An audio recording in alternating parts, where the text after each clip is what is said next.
Very good morning student. हमारा active passive का topic चल रहा था, जिसमें हम एक इंपेरेटिव सेंटेंस का पैसिव वॉइस बनाना सीखेंगे।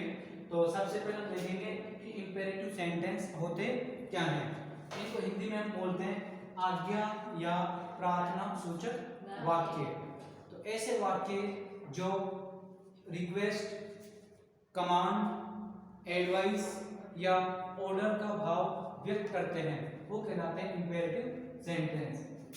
ऐसे वाक्य जो या तो रिक्वेस्ट, ऑर्डर या कमांड,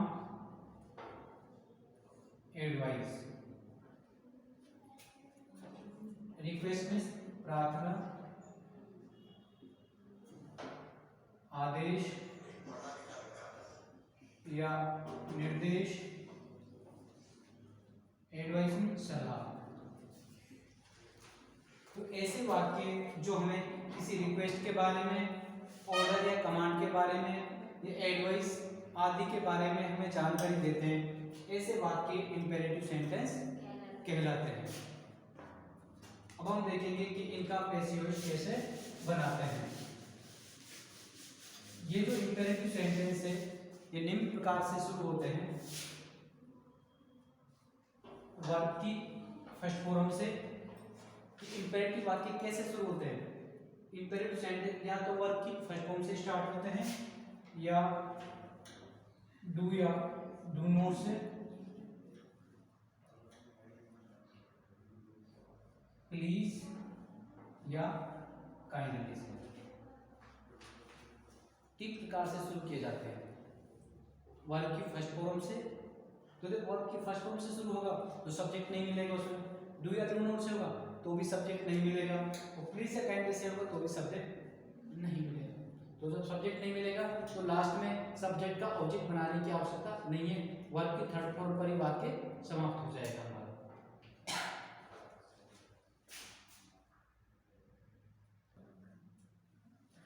अब हम देखेंगे इनको पैसिव वॉइस कैसे बनाते हैं।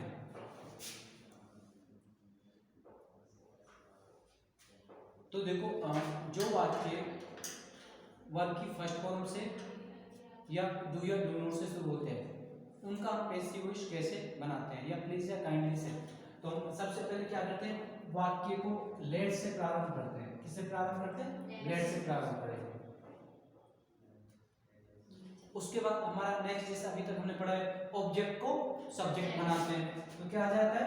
ऑब्जेक्ट। भाई ऑब्जेक्ट का जो भी सब्जेक्टिव रूप होगा वो हम यहाँ पे लिख देंगे। उसके बाद लेट वाले वाक्यों में हमेशा बी हेल्पिंग वर्ब का प्रयोग किया जाता है। तो इसमें आप क्या लगाओगे? Be helping verb. उसके बाद जैसे आपको आता है मेन वर्ब की थर्ड फॉर्म। उसके बाद अगर सब्जेक्ट आपको दे नहीं जाएगा तो आपको बाय और सब्जेक्ट लगाने की आवश्यकता नहीं है, यहीं पर आपका वाक्य समाप्त हो जाएगा। अब जिस इसका एग्जांपल देखते हैं, बिल्कुल सिंपल सा।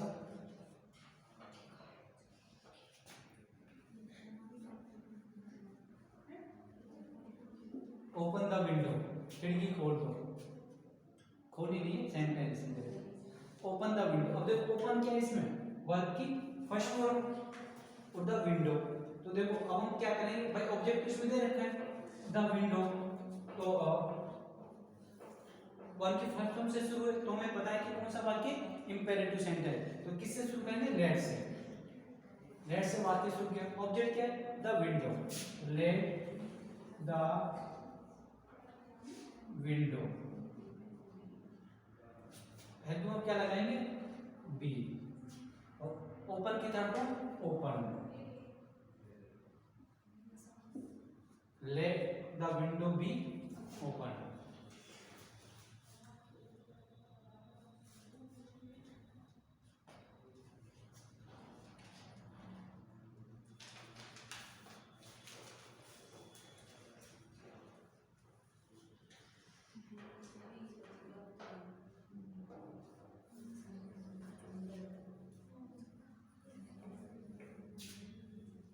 क्लोज द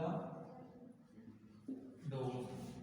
सेम ऐसे ही क्लोज वर्ब की फर्स्ट फॉर्म में, तो लेट से वाक्य शुरू करेंगे, let the door be closed, let the door be closed. Yes, next example देखते हैं। जैसे नेक्स्ट है, do not play football on the road, सड़क पर फुटबॉल मत खेलो, प्लेग्राउंड में जाके खेलना चाहिए ना। देखो तो ये डू नॉट वाला हो गया, ये हो गया आपकी वर्ब की फर्स्ट फॉर्म, और ये फुटबॉल हो गया आपका ऑब्जेक्ट, और ये है आपका ईटीसी। तो लेट्स से वाक्य शुरू, लेट फुटबॉल, ये जो डू है ये डू हट जाएगा, नॉट रहेगा, let football not, helping verb be आ गई, प्ले की third form play on the road, let football not be played on the road. ऐसे नेक्स्ट सेंटेंस है, जैसे हमने do not punish Sita for her mistake, punish दंड देना, कि सीता को उसकी गलती के लिए दंड मत दो। तो जब ये भी डू नॉट से प्रारंभ होना है, तो वह कैसे स्टार्ट हो, लेट से, लेट, ये पनिश आपकी होगी वर्ब, और ये सीता हो गया आपका ऑब्जेक्ट, और फॉर हर मिस्टेक ये हो गया आपका ईटीसी। तो let Sita not be, punish की third form punishment, punished for her mistake,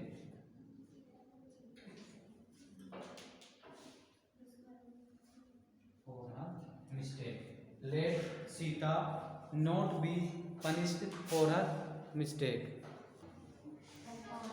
yes, अब हम देखेंगे अगर कोई वाक्य एडवाइस का या कमांड का आता है तो हम उसमें कैसे करते हैं। बहुत ही सिंपल है, या किसी वाक्य में प्लीज या काइंडली आ जाता है, ठीक है, यदि किसी वाक्य में प्लीज या काइंडली आ जाता है तो उसको हम सोल्व कैसे करेंगे। इसका बिल्कुल सिंपल तरीका है कि यदि किसी वाक्य में प्लीज और काइंडली दिया गया है तो पैसिव वॉइस बनाते समय प्लीज और काइंडली को हम हटा देते हैं, सेंटेंस में से हटा देते हैं, और प्लीज और काइंडली के स्थान पर, प्लीज और काइंडली के स्थान पर अगर मान लो वाक्य में प्रार्थना का भाव है, हमें भाव देखना पड़ेगा, रिक्वेस्ट का भाव है तो हम यू आर रिक्वेस्टेड टू लगा देंगे, प्लीज और काइंडली को हटाकर क्या लगा देंगे, यू आर रिक्वेस्टेड टू लगा देंगे, लगाकर, और जो शेष वाक्य बचा है रिमेनिंग सेंटेंस बचा हुआ वाक्य, जो बचा हुआ वाक्य उसको बिना कोई परिवर्तन किए ऐसे कैसे लिख देंगे। तो देखो इसमें आपको कुछ नहीं करना, अगर किसी वाक्य में प्लीज या काइंडली दिया हुआ है तो प्लीज और काइंडली को हटाकर उसके स्थान पर यू आर रिक्वेस्टेड टू लगाकर शेष वाक्य को ऐसे कैसे उतार देंगे। इसके अलावा अगर मान लो किसी वाक्य में जैसे ऑर्डर का भाव है, कोई आदेश दिया जा रहा है, ठीक है, तो हम उसमें क्या करेंगे, उसमें वाक्य में यू आर ऑर्डर टू, जिसे यहाँ पर हमने यू आर रिक्वेस्टेड टू लगाया था, ऐसे यू आर ऑर्डर टू लगाकर वाक्य ऐसे कैसे उतार देंगे। अगर वाक्य में मान लो एडवाइस का भाव है, एडवाइस सलाह, तो हम क्या करेंगे, यू आर एडवाइस टू लगाकर सेंस वाक्य को ऐसे कैसे उतार देंगे। तो तीनों कंडीशन में अगर you are order to, you are advice to या यू आर रिक्वेस्टेड टू लगा देंगे।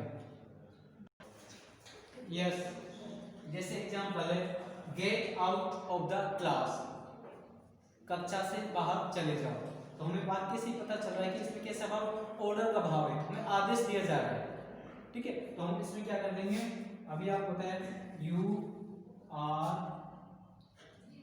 ऑर्डर टू बाकी बात कैसे कैसे लिख देंगे, gate out of the class, ऐसे ही।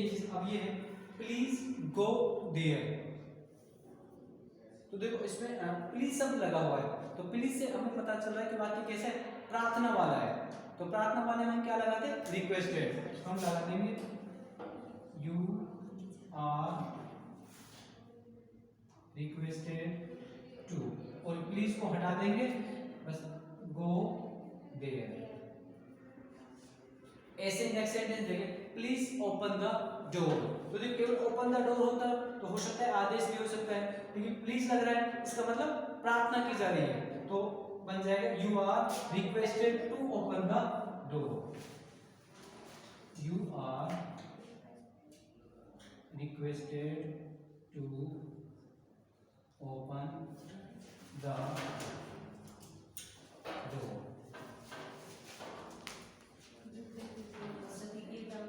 ओके स्टूडेंट, आज हमने इंपेरेटिव सेंटेंस का पेशियोश बनाना सीखा, आगे हम नेक्स्ट वीक पढ़ेंगे।